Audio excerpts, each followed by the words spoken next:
कंधारी साहब, आप भी ये देख रहे होंगे। इनफैक्ट ऐसा हुआ है कि पेशेंट्स की डेथ हो जाती है और रिजल्ट नहीं आते हैं, और फिर बॉडीज काफी टाइम पे रहती हैं। ये सब काफी हरासमेंट है कि पहले टेस्ट नहीं हो रहे हैं और टेस्ट होते हैं तो फिर डिले हो रही है, तो फिर इलाज कब होगा। और जैसे कि किशोर ने कहा कि ये फिर फैलता जाता है। सभी दर्शकों को मेरा नमस्कार। अभी आज की तारीख में अगर हम महाराष्ट्र में देखेंगे तो 1,39,000 केसेस है। और एग्जाम्पल आप अगर उत्तर प्रदेश में देखेंगे तो 18,000 केसेस है। केरला में देखेंगे तो 3,500 केसेस है। तो नवी मुंबई में इतनी तकलीफ क्यों है? मैं एक बहुत छोटा सा उदाहरण देता हूँ। 14 जून 14 जून को सुबह 10 बजे एनएमएमसी हॉस्पिटल में एक 82 ईयर ओल्ड की लेडी को एडमिट किया गया। उनका स्वैब लिया गया 14 तारीख को 10 बजे सुबह, और आज तक उनकी रिपोर्ट नहीं आई है। बिल्कुल यही हो रहा है। 4 दिन पहले मेरे पास ये मैटर आया है।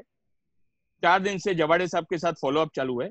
कल शाम को उनको एसएमएस करके पूछा कि क्या पोजीशन है, तो बोलता रिपोर्ट नहीं आई है। आज 24 तारीख है। 10 दिन में अगर एक इंसान की रिपोर्ट नहीं आती है तो उनकी क्या स्थिति होगी?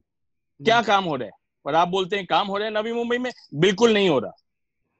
इसका जिम्मेदार कौन है?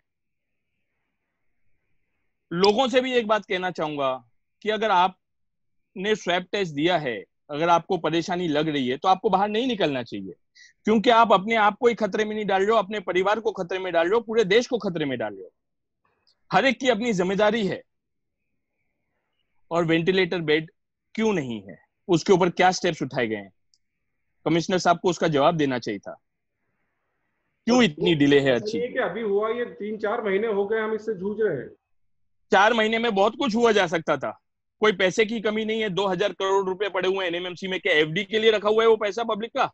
वो पब्लिक के लिए यूज करने के लिए पैसा है। ऐसे टाइम पे अगर आपने यूज नहीं किया तो पैसे का क्या मतलब है? आपको पता ही होगा सारे नवी मुंबई वालों को, एक सोशल एक्टिविस्ट अमर अग्रवाल, जी।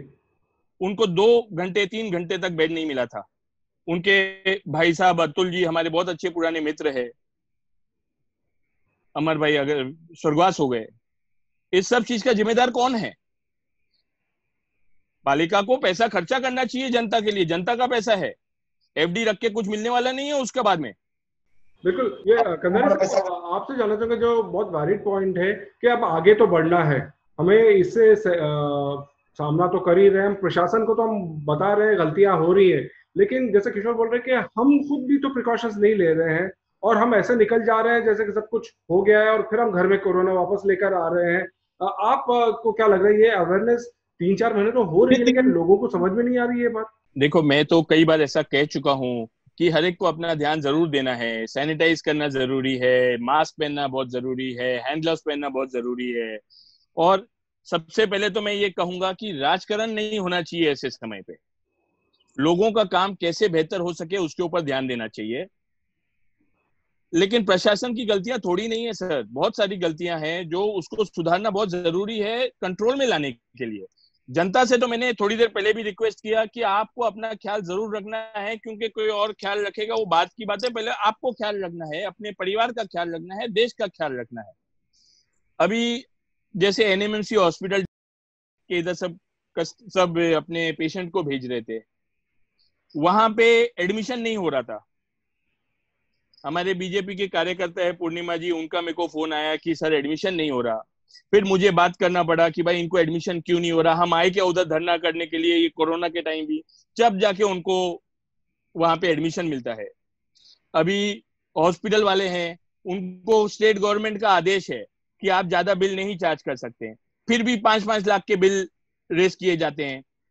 फिर हमारे माजी खासदार साहब माननीय श्री किरीट सोमैया जी को मैसेज जाता है, उनको इंटरवीन करना पड़ता है, सीपी साहब को इंटरवीन करना पड़ता है, बाद में उनका बिल कम होता है। ऐसा सिचुएशन क्यों है?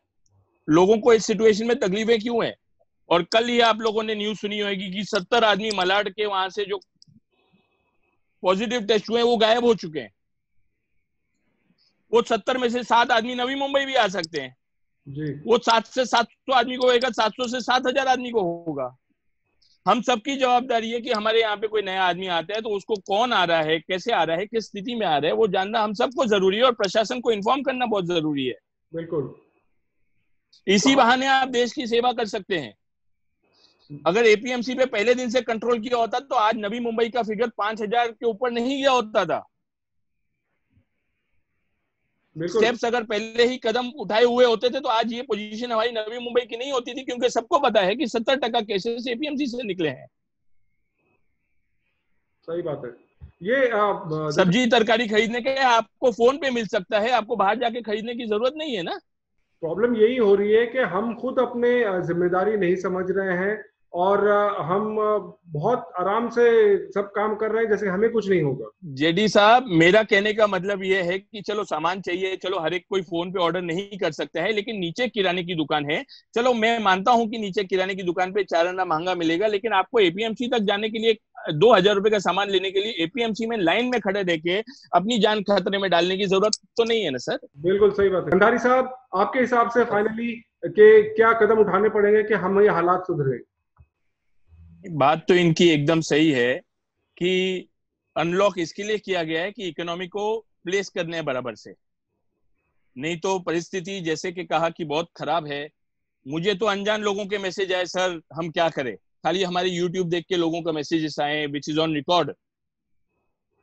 सबसे पहले स्टेट गवर्नमेंट और एनएमसी, मैंने हमारे कमिश्नर साहब को भी मैसेज, एक ईमेल भेजा था कि आप प्राइस हाइक को कंट्रोल में करने की कुछ ना कुछ कोशिश कीजिए, क्योंकि भाव हर चीज के इतने बढ़ा के रखे हुए हैं, चाहे वो सब्जी के हो, अनाज के हो, फ्रूट के हो, कि आदमी अफोर्ड नहीं कर पा रहा है कुछ भी।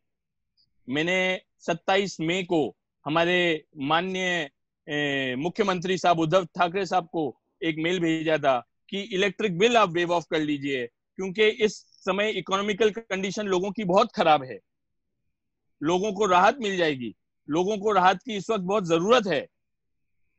लोगों से मैं एक चीज कहना चाहूंगा कि आज इस 3 महीने में आपको ऑक्सीजन की कीमत पता चल गई होगी कि ऑक्सीजन नहीं मिलने से आपकी क्या हालत होगी।